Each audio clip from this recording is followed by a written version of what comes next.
ગીર સોમનાથમાં પુરવઠા તંત્રની કાર્યવાહી, 2 સ્થળેથી અંદાજિત કુલ ₹97,000નો સરકારી અનાજનો જથ્થો કરાયો સીઝ।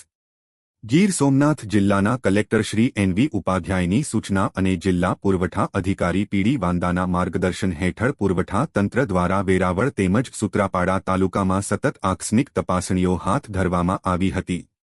બાતમીના આધારે વેરાવળમાં ફિશરીઝ કોલેજ સામે તપાસણી કરતા 173 કિલો ઘઉં, 194 કિલો ચોખા અને એક રિક્ષા સહિત અંદાજિત કુલ ₹60,100નો શંકાસ્પદ સરકારી અનાજનો જથ્થો સીઝ કરવામાં આવ્યો હતો।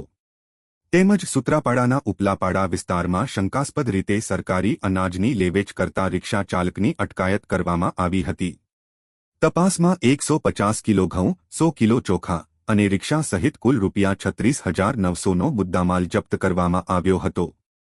પુરવઠા તંત્ર દ્વારા બંને કિસ્સામાં જરૂરી કાનૂની કાર્યવાહી હાથ ધરવામાં આવી છે, તેમજ જિલ્લામાં ગેરકાયદેસર રીતે સરકારી અનાજના વેચાણ સામે સઘન ચેકિંગ અભિયાન ચાલુ રાખવામાં આવશે તેમ યાદીમાં જણાવેલ છે। VI Jikani, chief editor, Rajvansh news.